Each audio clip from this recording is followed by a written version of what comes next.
សួស្តីអ្នកទាំងអស់គ្នាខ្ញុំបាទសាន់ជីយើងមកបន្តសាច់រឿងអ្នកវិទ្យាសាស្ត្រ Dr. Stone ភាគទី3មុននឹងបន្តសាច់រឿងសូមជួយចុច Like Subscribe និងដាក់សញ្ញាកណ្ដឹងឲ្យ admin ម្នាក់មួយផងថ្ងៃមួយពួកគេកំពុងតែអង្គុយញ៉ាំត្រីសេងគឺក៏ចោទជាសំណួរសួរថាតើអ្វីទៅដែលជាសារៈសំខាន់ជួយដល់ការរស់នៅប្រចាំថ្ងៃសារតែ2នាក់ហ្នឹង IQ ទាបពេកដូច្នេះហើយសេងគឺក៏បញ្យល់ប្រាប់ថាគឺកាល់ស្យូមកាបូណេស្យូមកាបូណេនឹងមានអត្ថប្រយោជន៍4យ៉ាងទី1យើងអាចយកវាយកទៅធ្វើជាជីទី2យើងអាចយកវាយកទៅធ្វើស៊ីម៉ង់បានទី3យើងអាចយកវាយកទៅធ្វើជាសាប៊ូដើម្បីលាងជម្រះនៅមេរោគចំណែកទី4សេងគឺអត់បានប្រាប់យើងទេពេលយប់ឡើងស៊ឺកាសានិងថៃជឺកំពុងតែចូលដេកសេងគឺនៅខាងក្រោមកំពុងតែធ្វើអាវុធដើម្បីទប់ទល់ទល់ជាមួយនឹងស៊ឺកាសាហើយកាល់ស្យូមកាបូណេហ្នឹងយើងអាចផលិតវាបានដោយយកសម្បកខ្យងពីសមុទ្រយកទៅបំបែកវាឲ្យម៉ត់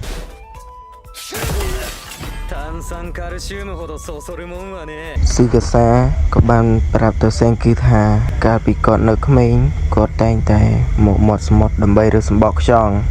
ធ្វើខ្សែកឲ្យប្អូនស្រីរបស់គាត់ថ្ងៃមួយគាត់កំពុងតែរើសសម្បកខ្យងស្រាប់តែមានបុរសម្នាក់ផឹកស្រាស្រវឹងក៏មកវាយគាត់ហើយបុរសម្នាក់នោះក៏ត្រូវជាម្ចាស់កោះនៅទីនេះដែរបាននិយាយរៀបរាប់អស់ហើយក៏ស្ទុះតម៉ាត់រូបចម្លាក់បុរសម្នាក់ដែលត្រូវជាម្ចាស់កោះនោះតែគឺបានប្រាប់ថៃជឺឲ្យទៅយកគ្រឿងផ្សំដើម្បីយកមកធ្វើថ្នាំ Purify ដើម្បីជួយយូសូរេហាតែស៊ឺកាសាបានចាប់ថៃជឺឲ្យមកវិញព្រោះខ្លួនក៏ចង់ដឹងគ្រឿងផ្សំរបស់ថ្នាំ Purify ផងដែរពេលស៊ឺកាសាចេញទៅបាត់សេងគឺបានយកគ្រឿងផ្សំរបស់ថ្នាំ Purify លាយចូលគ្នាដើម្បីជួយយូសូរេហាព្រោះតែសេងគឺមិនបានទុកចិត្តលើស៊ឺកាសានោះទេព្រោះតែស៊ឺកាសាចង់ប្រមូលផ្ដុំមនុស្សខ្លាំងនិងកំចាត់មនុស្សទន់ខ្សោយចេញពីផែនដីតែស៊ឺកាសាបានដឹងគ្រឿងផ្សំរបស់ថ្នាំ Purify នេះបាត់ទៅហើយពេលដែលស៊ឺកាសាជិតមកត្រឡប់មកវិញសេងគឺបានប្រាប់ឲ្យថៃជឺចាក់ថ្នាំ Purify នេះទៅលើយូសូរេហាឲ្យលឿនសេងគឺបានប្រាប់យូសូរេហានិងថៃជឺនៅរឿងស៊ឺកាសាចង់ប្រមូលផ្ដុំមនុស្សខ្លាំងសេងគឺក៏ប្រាប់ថៃជឺ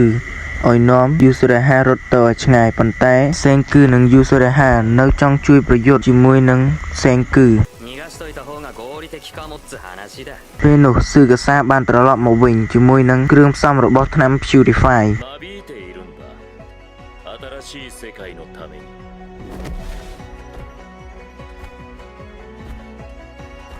ពេលនោះដែរថៃជឺបានស្ទុះចូលទៅវាយជាមួយនឹងស៊ឺកាសាដើម្បីការពារយូសូរេហានិងសេងគឺ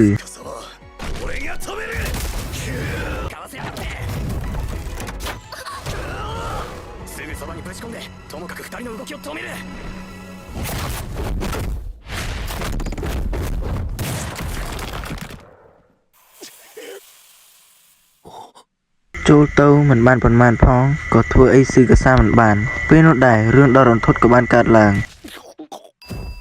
គឺដោយសារតែស៊ឺកាសាបានទាត់ត្រូវក្បាលរបស់ថៃជឺយ៉ាងពេញទំហឹងពេលដែលស៊ឺកាសាបានចាក់ចេញទៅងើភ្លាមមកដេកដងកាលទៀតចប់ហ្មងអបិសេងគឺឃើញគ្នា3ក្បាលសន្លប់ប៉ុណ្ណឹងហើយនៅជន់ថែមទៀតពេលដែលថៃជឺដឹងខ្លួនហើយក៏ងើបសួររកស៊ឺកាសាថៃជឺចង់រត់ទៅតាមស៊ឺកាសាដើម្បីជំរះបញ្ជីគ្នាប៉ុន្តែសេងគឺបានហាមនិងចាប់ទាញថៃជឺឲ្យត្រឡប់មកវិញនិងរៀបគម្រោងការដើម្បីចាក់ចេញឲ្យឆ្ងាយពីស៊ឺកាសាសេងគឺបានបំបែករបស់របរនៅលើផ្ទះជាច្រើនរួចហើយពួកគេក៏បានរើអីវ៉ាន់ចេញទៅព្រៃម្ខាងទៀតធ្វើដំណើរតាមផ្លូវយូសូរេហាបានឃើញដើមផ្កាសាគុរ៉ានាងក៏បាននឹកឃើញដល់កាលពីក្មេងនាងបានមកលេងទីនេះជាមួយនឹងប៉ាម៉ាក់របស់នាងដំណើរទៅមុខទៀតក៏បានជួបនឹងច្រាំងថ្មមួយយ៉ាងខ្ពស់សេងគឺក៏បានទាញឧបករណ៍មើលទិសដៅរបស់គាត់មកមើលពួកគេក៏បានឡើងទៅដល់លើភ្នំមួយពួកគេក៏បានចម្អិនម្ហូបដើម្បីបរិភោគទាំងអស់គ្នា